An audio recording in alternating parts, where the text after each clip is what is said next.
कैसे हैं? उम्मीद करते हैं कि ठीक एवं स्वस्थ होंगे। दोस्तों, आज के वीडियो में मैं संस्कृत का 50 मोस्ट इम्पोर्टेंट ऑब्जेक्टिव क्वेश्चन कराने वाला हूं, जो निश्चित है कि इसमें से 50 के 50 क्वेश्चन जो इस बार 2026 में जो एग्ज़ाम होगा उसमें पूछेगा। इसीलिए दोस्तों इस वीडियो को मिस नहीं कीजिएगा और पूरा का पूरा देखिएगा। मैं देर नहीं करूंगा, फटाफट सारे क्वेश्चनों का जवाब आप लोगों को बता दूंगा। आप सभी लोग याद कर लेंगे, फिर उसके बाद अगले सब्जेक्ट के लिए तैयार होंगे। ठीक है, चलिए शुरू करते हैं वीडियो को, देर नहीं करते। देखिए, पहला क्वेश्चन है आपका यहाँ से।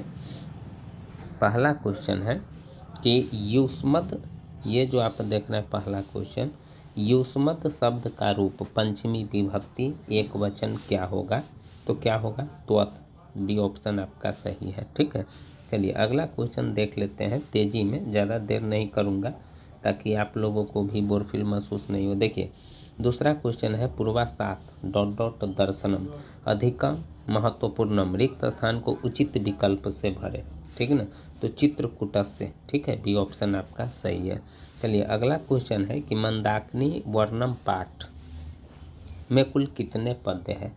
तो कुल कितने पद है? तो 5 गो पद है। बी ऑप्शन आपका सही है। अगला क्वेश्चन है कि विशालाक्षी संबोधन किसके लिए प्रयुक्त हुआ है? तो विशालाक्षी सीता के लिए प्रयुक्त हुआ है। ए ऑप्शन आपका सही है। अगला क्वेश्चन है कि स्वामी दयानंद के गुरु कौन थे? तो स्वामी दयानंद के गुरु विरजानंद थे। सी ऑप्शन आपका सही है। अगला क्वेश्चन है कि यहाँ देखिए, मूल शंकरस्य, ये जो देख रहे हैं, मूर्ति पूजांग प्रति अनास्था जाता रेखांकित पद का प्रश्न निर्माण होगा। यानी ये जो शब्द है इसको प्रश्न बनाना है। तो प्रश्न कैसे बनेगा? तो जब आप काम लिख दीजिएगा मूर्ति पूजा के जगह पर मूल शंकर से काम प्रति अनास्था जाता, तो ये प्रश्न बन जाएगा। ठीक है, तो इसका सही जो ऑप्शन होगा वह सी होगा।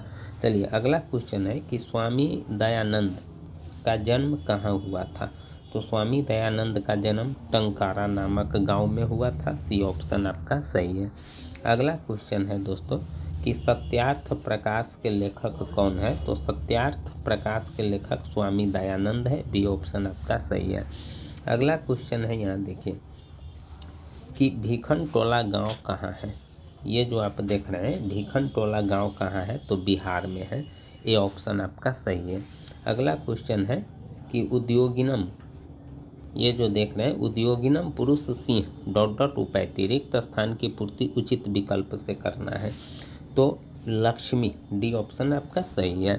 अगला क्वेश्चन है कि कर्मवीर कथा में बालक किसकी शिक्षण शैली से आकृष्ट हुआ था?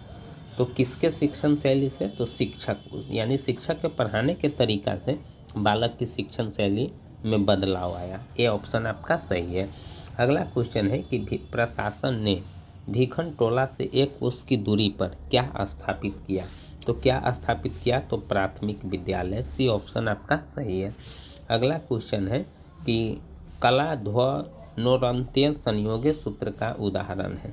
ठीक ना, कौन सा सूत्र का उदाहरण है? तो समानसम व्याकरणम अधीते। सी ऑप्शन आपका सही है।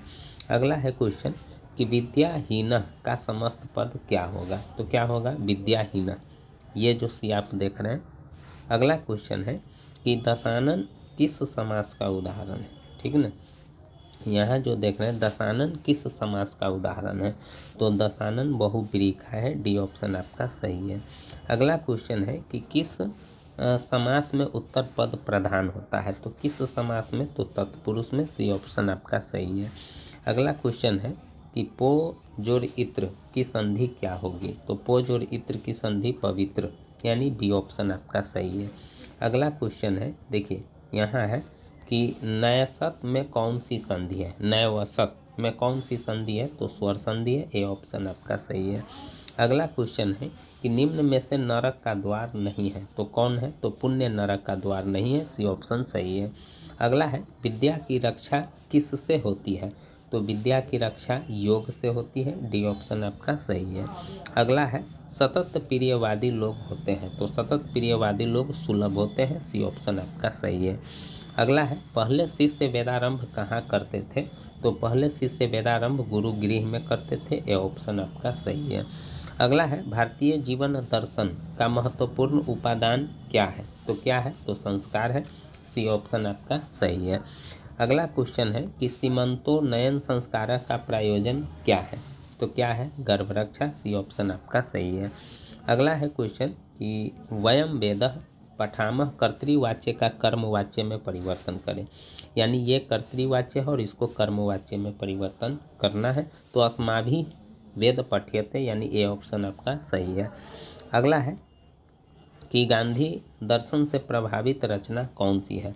तो गांधी दर्शन से प्रभावित रचना जो है इसका अगला 2 ऑप्शन और आगे है सत्याग्रहिता। ठीक है, सी ऑप्शन आपका सही है।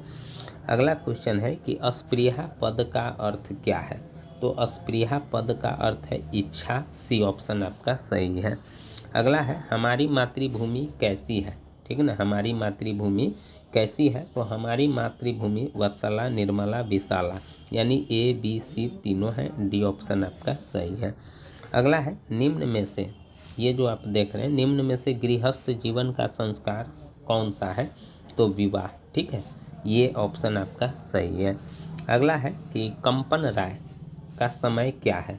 तो कंपन राय का समय 14वीं शताब्दी है। बी ऑप्शन आपका सही है। अगला है लौकिक संस्कृत साहित्य की कवियत्रियों में प्रथम कल्पा कौन है? तो कौन है? विजयांका है। सी ऑप्शन आपका सही है। अगला है अथर्ववेद में कितनी मंत्र दर्शनवती ऋषिकाओं का उल्लेख है? कितनी मंत्र? तो 5। सी ऑप्शन आपका सही है। अगला है विग्रहो अयम किस संधि का उदाहरण है? तो विसर्ग संधि का है। बी ऑप्शन आपका सही है। अगला है अशांति में कौन सा समास है? तो अशांति में दोस्तों नए समास है। बी ऑप्शन आपका सही है। अगला है उत्तिष्ठति में कौन सा उपसर्ग है? तो यानी उत्तिष्ठति में यहाँ 3 ऑप्शन और है आगे। तो ये जो आप डी उत देख रहे हैं ये ऑप्शन सही है। ठीक है। अगला क्वेश्चन है कि पारितः अवयव के योग में कौन सी विभक्ति होती है? तो द्वितीया। सी ऑप्शन आपका सही है। अगला है यवेभ्यो गांग वार्यति क्षेत्रे किस सूत्र का उदाहरण है? तो वर्णार्थ नापिस्तः। बी ऑप्शन आपका सही है। अगला है अलस कथा पाठ में मिथिला का मंत्री कौन है? तो मिथिला का मंत्री वीरेश्वर था। सी ऑप्शन सही है।